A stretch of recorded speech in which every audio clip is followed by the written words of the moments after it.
There, everybody. My name is Alex, and I'm here to help you along with the new Freshbooks today, and going to show you a couple of the new features that we have to offer within the new Freshbooks.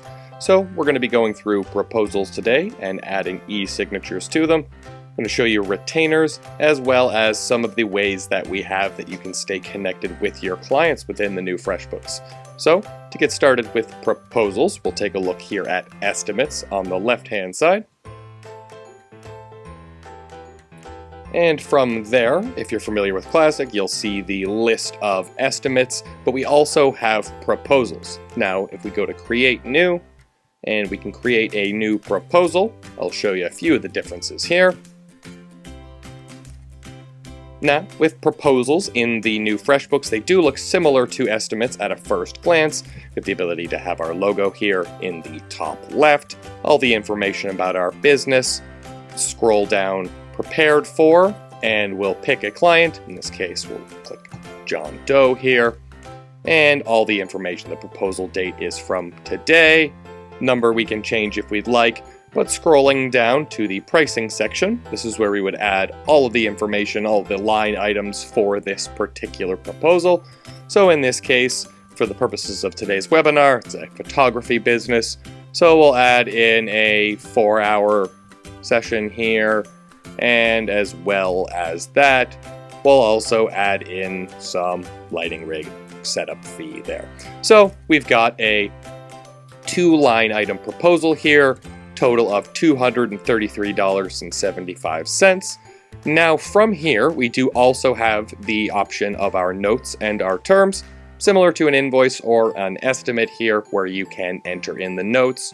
Now this will be a one-time field for this proposal only, or terms which will be set and saved for the next estimate or proposal. So on to the newer features here, we have the ability to add a section. You'll notice the option above and below pricing.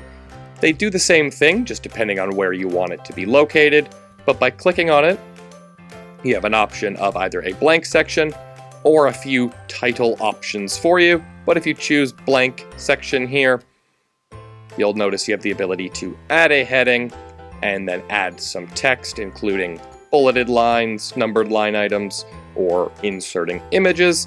And then if we have multiple of these, they can be dragged in a specific order, so they can be changed if you need to.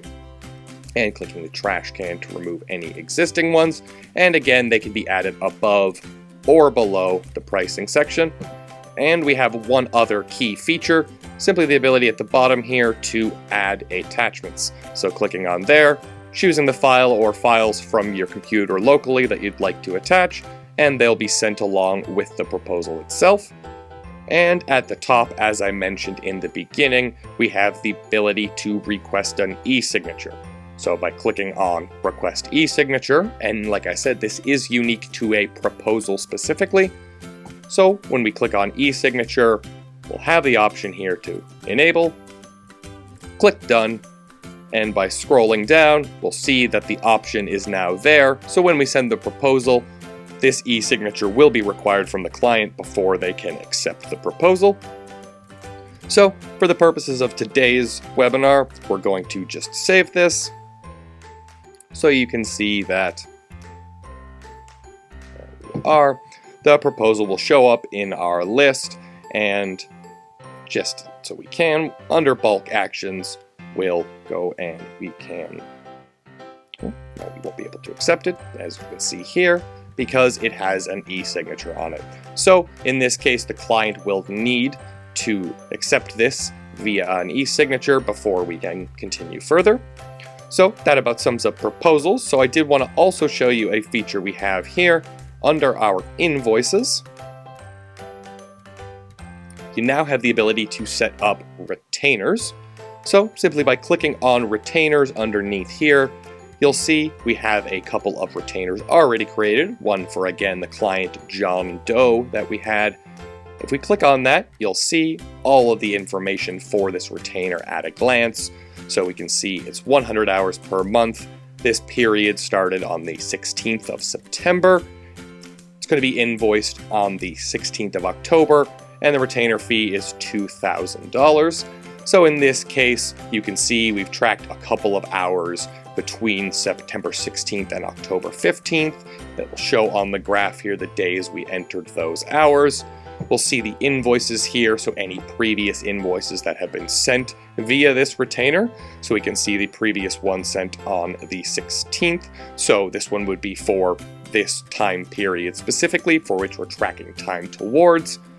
Clicking over to time entries, we can see the two entries that we would have from the September 16th and 23rd, where they are showing the total hours, the 19 hours we've billed so far.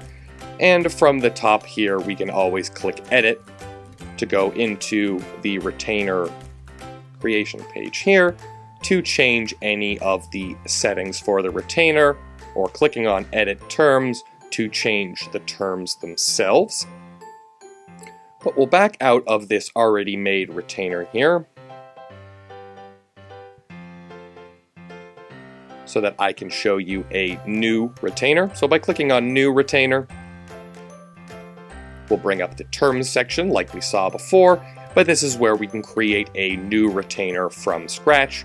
So the ability to choose the client, setting the fees per period, so the amount each individual invoice will be, how many hours ideally you'll be working in that period, the start date for the retainer, the rate at which excess hours will be billed, and we also can choose the retainer period, whether that's yearly, weekly, monthly, or a custom date to which you can set the specific number of days, how many we are sending, whether that is infinite until we stop it, or if there's a set number of time periods that we're going through, we can limit that here.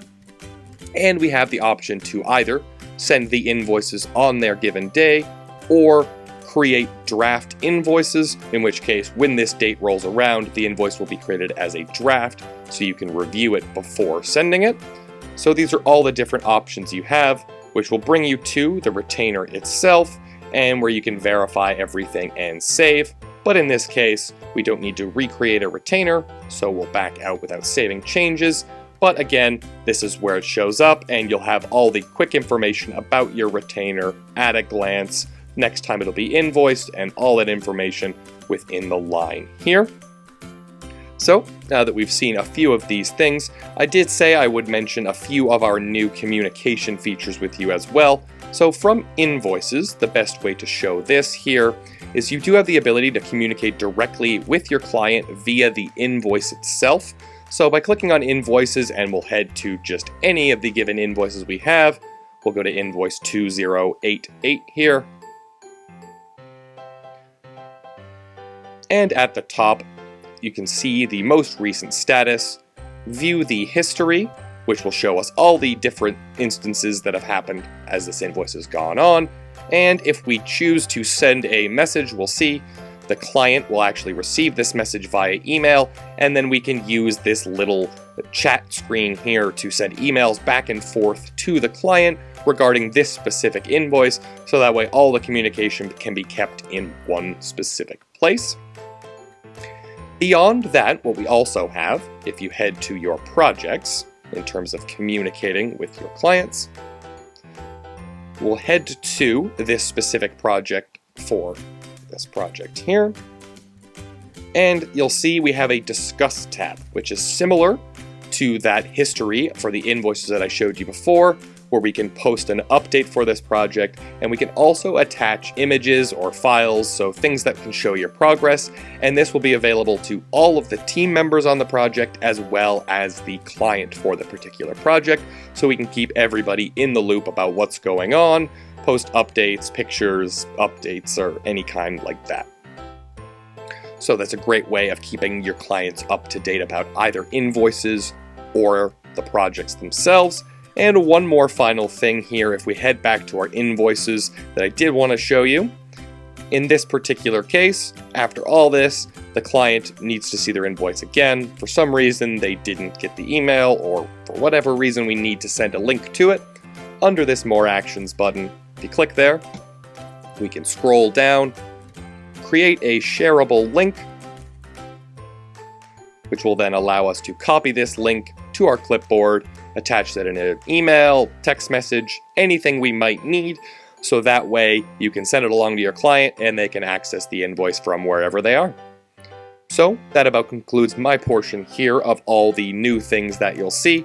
So I hoped that you learned some things new, and if you have any questions at all, make sure to reach out to our handy support team. We've got the settings gear here. Need help, and you can either give us a call, send us an email, or view the help center online. So thanks again for watching, and I hope everybody has a great day.